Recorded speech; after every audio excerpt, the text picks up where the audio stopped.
Le PDG a fait semblant d'être un travailleur ordinaire et est venu travailler dans sa propre usine. Mais dès qu'il est arrivé à la cafétéria, il a été choqué de découvrir que tous les repas ici étaient végétariens. L'homme n'y a pas prêté grande attention, et a demandé au chef cuisinier un pilon de poulet. Le chef cuisinier a non seulement dit qu'il n'y en avait pas, mais a aussi sévèrement réprimandé l'homme. Voyant à quel point le chef était impoli, l'homme a voulu lui donner une leçon. Contre toute attente, un collègue à proximité l'a arrêté, puis a emmené l'homme à une table pour manger. Tout en discutant, l'homme a appris de son collègue qu'il n'avait pas eu de plat de viande depuis longtemps. Alors que l'homme était perplexe, un jeune homme riche s'est approché et s'est assis directement à côté de lui. Le chef a immédiatement apporté un déjeuner luxueux. L'homme, voyant cela, a immédiatement demandé ce qui se passait. Contre toute attente, le jeune riche a dit que des travailleurs de bas niveau comme eux ne méritaient pas de manger de la viande. L'homme a voulu se disputer avec lui après avoir entendu cela, mais le collègue l'a de nouveau arrêté. Il a expliqué que seule la direction avait le droit de manger de la viande dans cette usine. Les travailleurs ordinaires avaient de la chance d'avoir ne serait-ce qu'un repas. L'homme était furieux après avoir entendu cela. Il a claqué la table et s'est levé. Il a déclaré que l'entreprise avait depuis longtemps alloué des fonds spéciaux pour améliorer les repas des employés.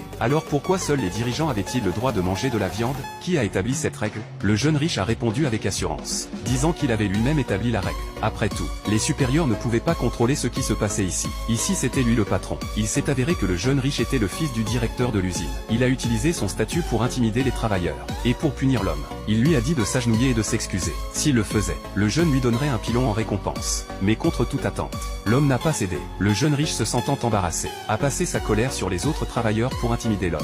Il a déclaré que quiconque l'appellerait papa aurait le droit de manger un pilon. Quand personne n'a répondu, il a dû commencer à appeler les gens par leur nom. Ceux qu'il a appelés n'avaient pas d'autre choix que d'obéir, car ils ne pouvaient pas se permettre de perdre leur emploi et leur revenu. Face à ces menaces, les travailleurs n'avaient pas d'autre choix que de se soumettre. Satisfait, le jeune riche leur a donné le pilon, puis il s'est tourné pour